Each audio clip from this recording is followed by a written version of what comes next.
Hello, everyone. It is closing day of the Bing season, and we've got an amazing slate of races here at what the late, great author William Murray called the quirky little oval by the sea. My name is Frank Scatoni, and welcome to Best Bet, the Del Mar Wagering Seminar, where I am joined by a special guest each week to discuss the best betting opportunities on today's card. First off, I would just like to extend a heartfelt thank you to everyone who watched this seminar and who read my daily columns on the Del Mar website. I really do appreciate it. Well, I just mentioned author William Murray. I'm pleased to say that we have another author as today's special guest. I had the pleasure of working with him many years ago when he was director of DRF Press, and he helped publish some of the most influential handicapping books on the market. He's also an author in his own right, having written 2 books, including the seminal work Trainer Angles. He's also a pretty darn good horse player. I know he's hit a couple of pick six or twos throughout his horse playing career. He's based on the East Coast, and I thought it would be good to have his opinion on some of today's shippers. Please welcome today's guest, Dean Kepler. Dean, welcome. Hey, Frank. It's good to see you again. How are you? I'm doing all right. Well, thanks for joining us. We've got an unbelievable 10-race card here at Del Mar. Special first post of 12 noon. So I know we're going to talk a little bit about the early pick 5. Make sure you get your bets in. We have a 12 o'clock noon post today instead of the 12:30. Lots of quality turf races, including the prestigious Matriarch. Features a bunch of East Coast runners we'll talk about. But Dean, before we actually get into handicapping some of the races that you like, why don't you tell us a little bit about your career as director of DRF Press and some of the books you've had the pleasure of working on? Sure, I'd be happy to. I was fortunate to get involved with DRF and their book program right at the infancy of the program, actually back in 2001, right before, unfortunately, the tragic 9/11 events happened. DRF Press had just started. They only had a couple titles out. The American Racing Manual was one of them. Champions was another. And I got in right at the ground floor level of the book division. And when I got in there, Charlie Hayward was actually the president, who went on to be the leader of NYRA at the time. And Stephen Chris was the chairman and publisher. And fortunately, I had somewhat of an editor's publishing background, always been involved in horse racing.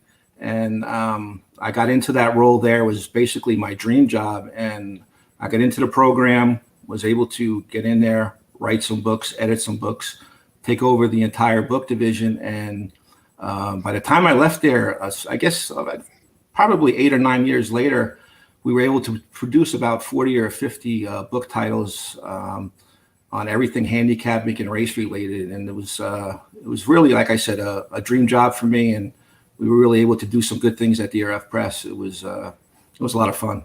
Yeah, it looks like you got a pretty impressive bookshelf behind you there. You want to talk about some of the authors and books you worked on that were special to you?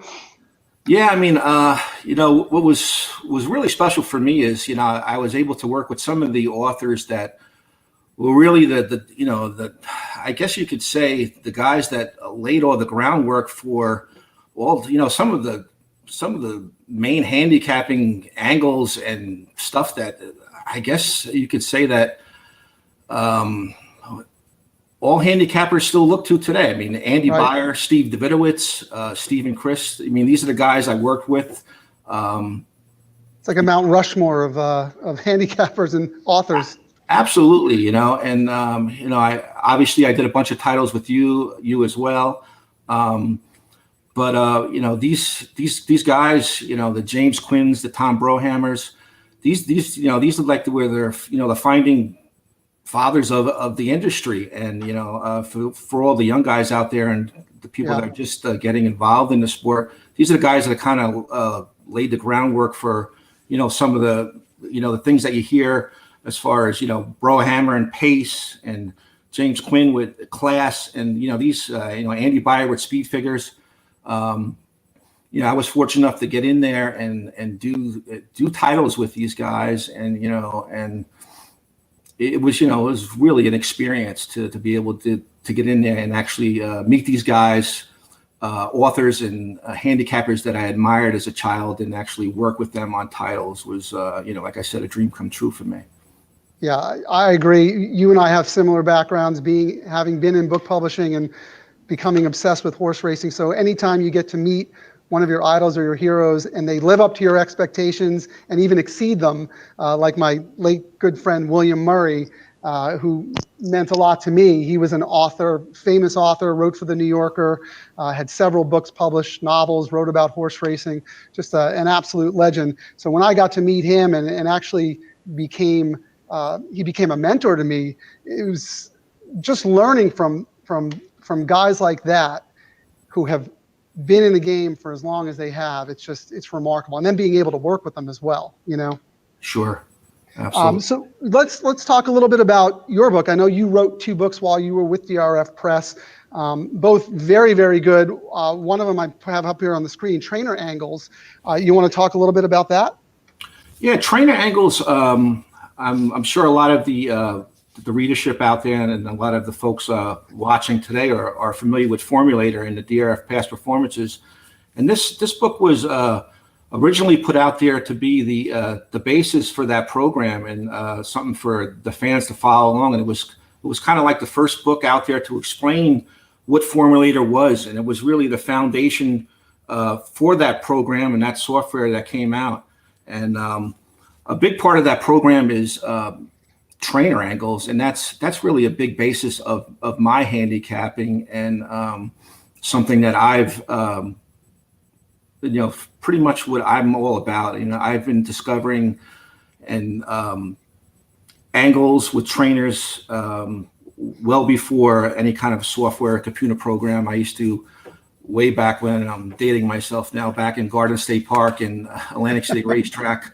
I used to keep a big book of loose leaf of charts and old racing forms, and by hand I used to take trainers and I used to write down angles.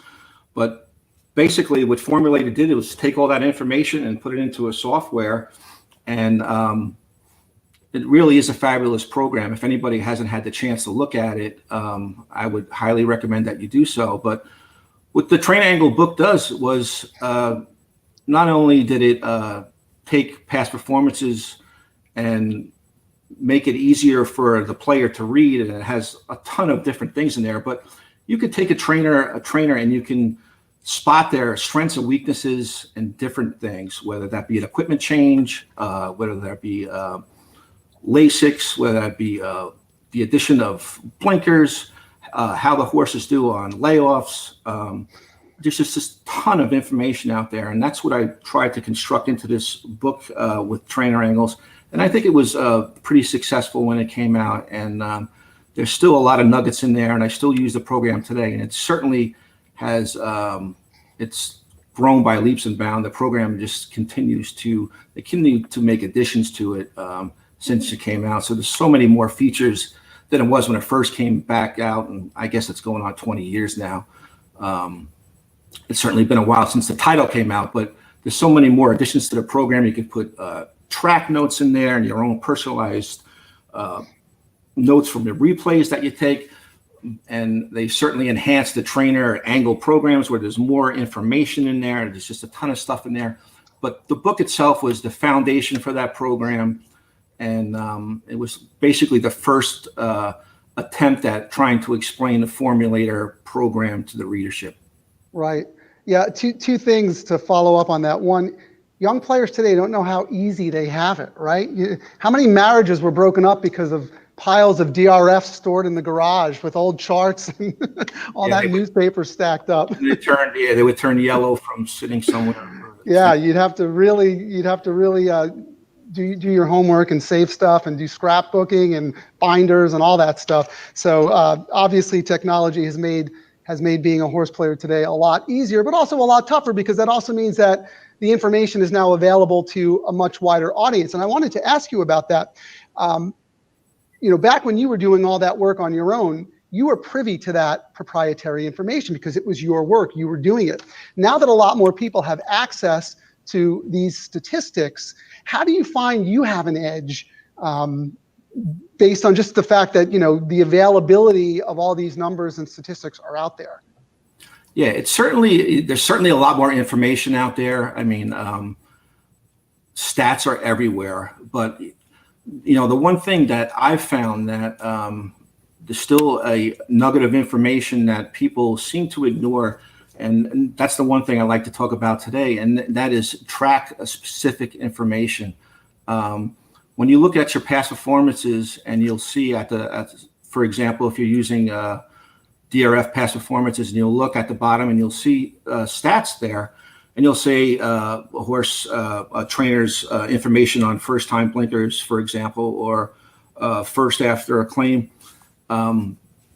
It doesn't really tell the entire picture there. It's not track specific. So right. A horse, say at a trainer, for example, may have an excellent percentage, say 30% with a first time starter, say at Del Mar, but perhaps, at Santa Anita, it's perhaps half that. And that's really where the nugget of information continues to be, and where the value lies is track specific information. And I think that's where where I think you could still find value today. I think that's where it still lies, is especially here on the East Coast, where where you guys are out there. You don't have a whole lot of tracks, but here you bounce around from track to track. Right. And especially here in New York, you're dealing with Aqueduct and Belmont, and then you go upstate to Saratoga. There's trainers that excel at one meet and one particular time during the year, and that's really where you have the edge. That's right.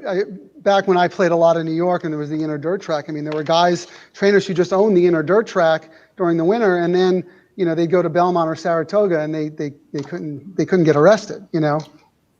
So it's very interesting to pay attention to that. So that's good advice. If you're out there playing, you pick a circuit, focus on the track specific data, and give yourself an edge. Well, let's get into the races, Dean, because I know there are a couple that you want to talk about today.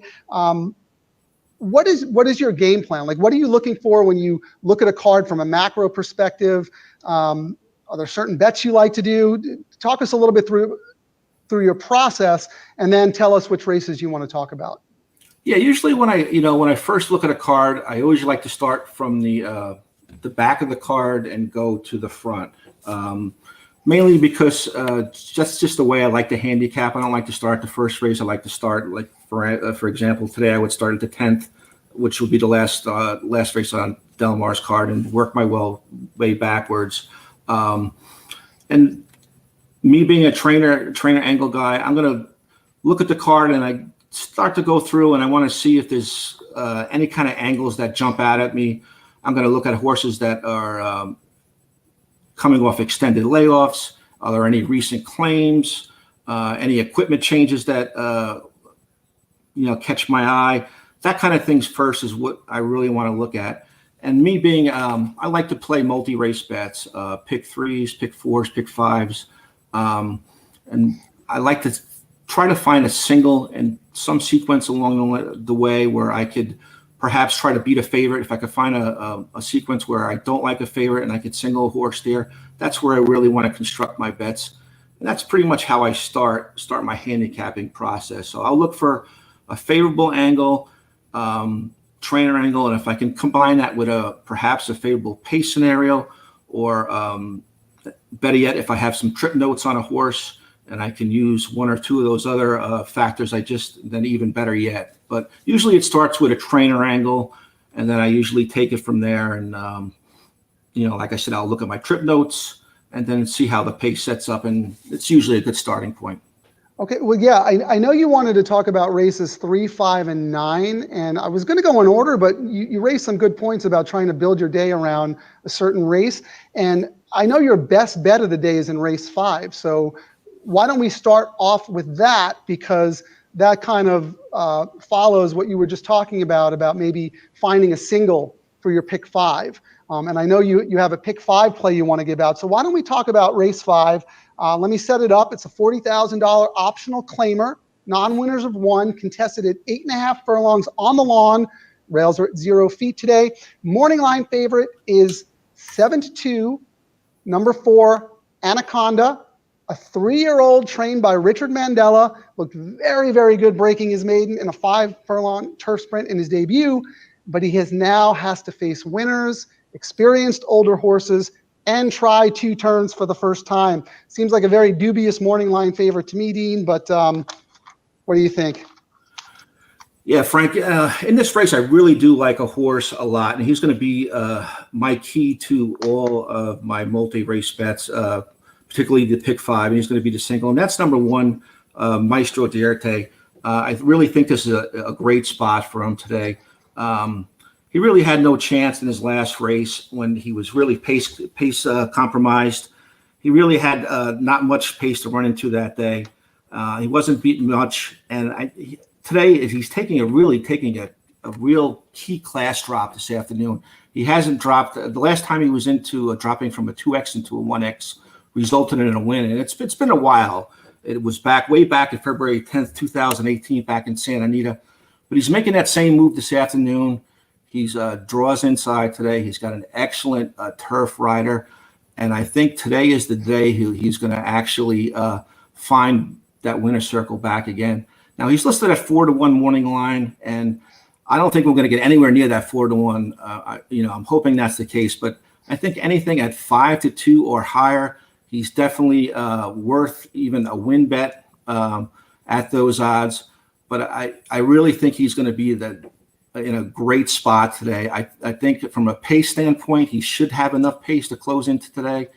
That is really a big class drop, and he's going to be well situated. Sitting on that rail, he should get a perfect trip today.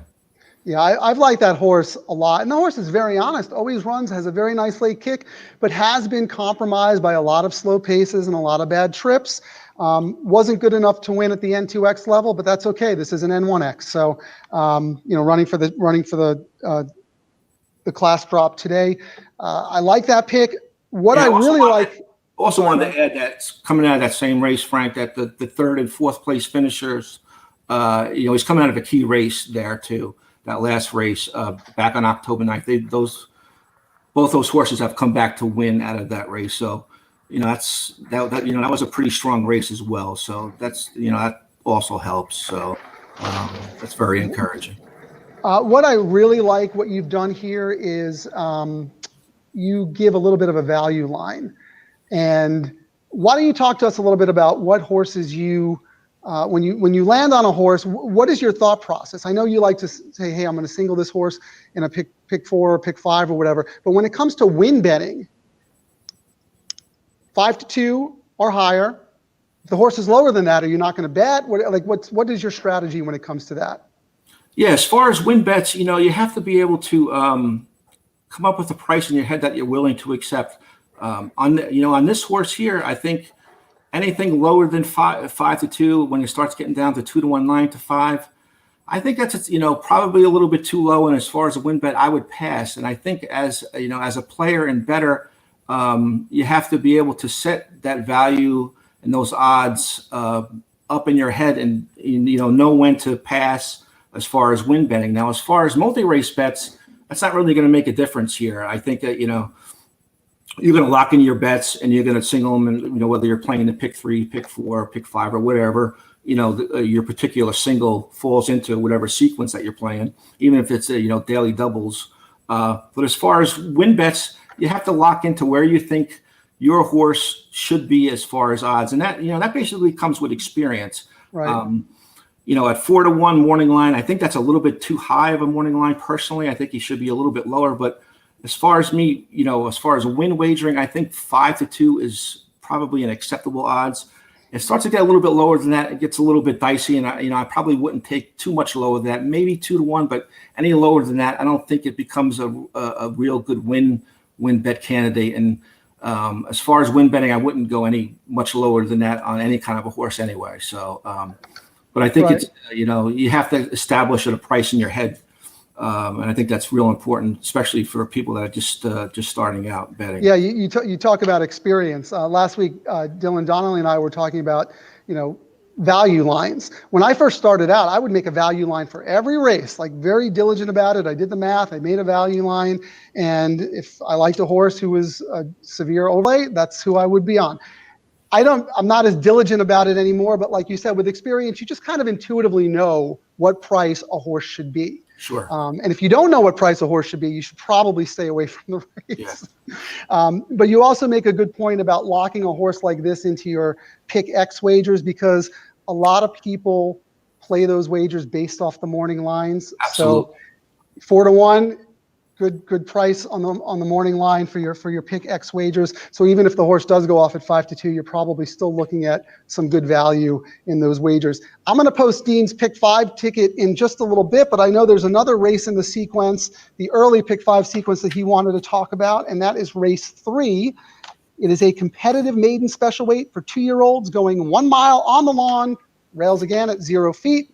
Morning line favorite is number 11, Got Curly. Again, at a tepid 7-2. He adds blinkers after a second place finish where he ran well at 13-1, broke from the 9 hole that day, couldn't get the job done. Now has to break from the 11 hole. Looks like the kind of morning line favorite you probably want to take on. Dean? Yeah, Frank, what I can say about that morning line favorite is that's a low profile barn, but they've done pretty well. And Yes. Although there's not a lot of statistical information, the blinkers on angle has been pretty productive for them. So it's the kind of horse that I'm going to use on my pick 5 ticket. I wouldn't take too short if I was playing that horse on my own, too short of odds, but I would definitely include it because blinkers on has been an angle that has been successful for them. So I wouldn't be surprised. The horse I do like is the 8, and I would use actually an 8-11 box in the exacta. But getting back to my top selection, which is the 8, the great one, who also adds blinkers today and actually gets back to the turf. And I think this horse is going to run really well today. He's 8-1 morning line, which I think is a great price for Doug O'Neill. He gets the meets leading rider here today.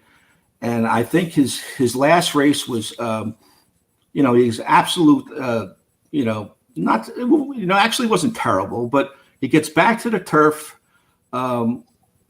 where he actually debuted it, and he was, it was actually a sneaky effort there. He was only beaten less than 3 lengths, but if you went back and I watched that replay, and if you did that, you'll see that he actually came off the rail there, and he was stuck behind a wall of horses at the top of the stretch. He never really had, the full length of the stretch to run, and he actually galloped out pretty well, and I think that was a sneaky effort. He gets back on the grass today. He's by Nyquist, who's actually done well with his turf prodigy going, a routed ground on turf. And I think the great one is going to go back to the grass here today. I think he's going to run big here today at 8-1. I think this is, a nice price on a horse that adds blinkers. And like I said, I love the fact that he's getting the meets leading rider back on here today. But as far as the morning line with the 11, I wouldn't entirely throw him out there. Like I said, the blinkers on is a equipment change that's pretty productive for this barn. Yeah, you make a good point about small barns, and we don't really get to see too many of them out here. But yeah, Phil Oviedo does a very, very good job with limited stock. We're a little limited with our ecosystem out here. We've got a lot of guys that are really, really top heavy, and then we've got these smaller barns who I love to see succeed. I had Kieran Thornton on a couple of weeks ago, and he talked about he loves to find a small barn to bet on because usually they're overlooked, right? People are gravitating to the Sadlers, the O'Neills, the Bafferts, the Millers, all that. So when you find a Phil Ovidio shot at 12-1, that's good because again they often get overlooked. My concern was really the post. Yep. It's a tough post from out there. I like that your 8 is drawn inside the 11. So let me go ahead and post the pick 5 wager. Again, if you follow me on Twitter at Scatoni Sure Shot, I will repost this on my Twitter feed so you can have it. But here's Dean's pick 5 play. It's $70 investment, and as you can see, the key to his day would be singling the 1 horse Maestro d'Arte in the last leg, which is race 5. I'll leave that up for a little bit so you guys can write the numbers down. And why don't we go ahead and turn to the 9th race? It's the Matriarch. In addition to just wanting to have you on because of your background and your experience and being such a good horse player and such a good friend, I wanted your a little bit of your East Coast opinion on some of these horses who are out here, because we've seen all weekend long. It's been a parade of East Coast turf horses and East Coast jockeys who have just been dominant out here. And we've got a bunch of them in the matriarch. So I'm really glad we get to talk about this race. Again, it's the Grade 1 matriarch. It is a 1 mile turf affair for some really, really good fillies and mares. Morning line favorite, once again, tepid, 7-2. Number 6, Viadera. Hope I'm saying that right. Viadera, one of 3 Chad Brown runners, who shockingly has never been the favorite in any of her 3 U.S. starts, despite winning 2 of 3. She has a really good late kick. There should be enough pace to set things up for her, but Chad Brown has 2 other really good horses in here as well. I happen to think the race probably goes through Chad Brown. It's his world. We're just living in it. How do you see the race shaping up, Dean? Yeah, and I should add that Chad Brown has had great prior success in this race. I think he won it back in 2018 and maybe 2016 and 2017 as well. But he's got 3 horses in here, and they could all any one of these fillies can win. But I'm gonna kind of lean on perhaps number 4 Blowout, maybe reversing the decision on number 6 Viadera here. I'm going to hope that Blowout's speed is going to work to her advantage on this Del Mar turf course. And I just was very impressed by the way that she was able to hold on through some really snappy fractions last time. And Joe Rosario he really put in a perfect trip on Viadera. He picked all the right spots. He came through the inside and he was able to win by a neck. It was really a masterful ride. And she was close to 6-1 that afternoon. And I was fortunate enough to have her that day. But I don't think you'll get anywhere near those odds today. But I think, Blowout will be about 3-1. And I think that's the odds that I'll be looking to get. And I think she's, worth a solid win bet in here at those odds. She's been a little bit unlucky, but if you look at her lifetime record, she's 10 for 10 in the money, absolutely consistent filly. But, she's got a strong class test here. She has not won a Grade 1 yet. Perhaps she finally gets that Grade 1 victory today. She's got the top California rider with Flavien Prat. He obviously knows this turf course, and there's some other speed signed on here. Number 7, She's Our Charm, looks like a little bit of a cheap speed, but Blowout doesn't necessarily need to lead. He can sit on the outside of that horse. Excuse me, and he's the type of horse that doesn't absolutely have to be in front. So if the 7 wants to go, I think the 4 can sit just off his flank there. And I think she has a good chance of reversing the decision on Viadera today. And I think that's the way I'm going to lean. But I think the race certainly goes through Chad Brown this afternoon again, fortunately. Yeah. Yeah. Well, two things to mention based on what you were saying. In that last race, I believe Blowout was favored over Viadera, right? Now the situations are going to be reversed, and they were only within a half length of each other at the finish line. And the other thing you mentioned, Flavien Prat getting on board Blowout. Here's another example of knowing your circuit and knowing not only trainer tendencies that we talked about, but also jockey tendencies. Very, very rarely will you see Flavien Prat get in a speed duel. He knows how to get horses to settle. So even though Blowout has this great natural speed, like you said, the horse doesn't necessarily need the lead. And you know that if She's Our Charm wants to gun and take the lead, Flavien Prat's not going to hook up with her. He's going to suck her back a little bit, maybe anger her a little bit to the outside and give her the right trip. Will she have enough left to hold off the late charges? We'll see. But I think you will be compensated in price today for sure. Do you want to mention any of the other East Coast horses just for our audience out there who are listening and might not be familiar with some of them? I mean, certainly the class of the field is with the the 3 sharing for Graham Motion, who has also done well with horses that have shipped west before his turf horses. Like I said, she is the class of the field. She's Breeders' Cup Juvenile Turf winner. She has to be respected, in this field here. She's listed at 5-1 morning line. That's probably a little bit high, but she's done well at this distance. She's 3 for 4. But this is a very competitive race, and I think as far as East Coast representation, there's some really top fillies in here, and I think they're going to be tough to beat. But I think the race still goes through Chad Brown and his 3 runners. Yeah, this is a legitimate Grade 1. It's such an awesome race, and it's been the highlight of the Del Mar Fall Thanksgiving Day weekend card for a few years now. We only have about a minute left, Dean, but as you can see, I posted a late double that you wanted to give out. The 4 in this race, race 9, Blowout, with a long shot in the nightcap. You want to just talk real quickly about the 12, and then we'll let you get back to your East Coast races. Yeah, I did use the 12 in the last race. He should be double-digit odds for Doug O'Neill, because basically on a couple of different trainer angles there. He goes turf to dirt, route to sprint, which has been a pretty productive angle for this barn, clicking close to 30%. And I think it's worth a flyer in there. And certainly, if we can connect with this double with the 412, we will get paid this afternoon. But he's certainly worth a live look in the today's nightcap and for tonight's closing card. Yeah, Dennis Solari, 12, yep. The 12 horse, 8-1 on the morning line. You got a 4-1 in leg 1 to an 8-1 in leg 2. Should be a pretty good double. Just real quick, any comment about the East Coast riders who are out here? Do you have a favorite? Rosario, Ortiz, Franco, or all about equal? What do you think? Not so much Franco.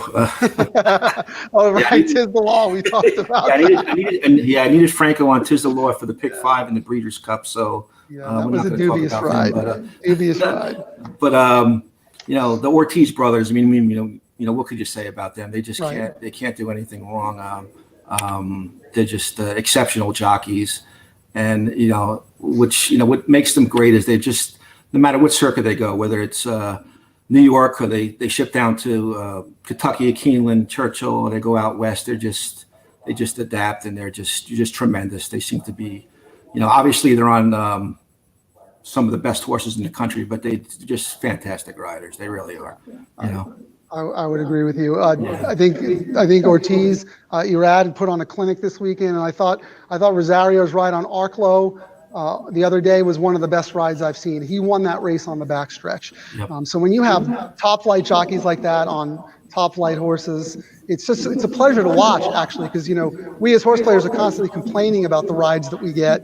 When a jockey does a great job, I like to tip my cap, and I think Ortiz and Rosario have done phenomenal this weekend. So, absolutely. All right, well, that's about it. I want to thank you so much for joining us, Dean. I really appreciate your insight on handicapping books, on wagering strategy, and on the East Coast Shippers today. Thanks for coming. To everybody else out there, good luck to us, and let's make some money. Thanks for watching, and I'll see you guys next summer. Place that Bing built. Bye.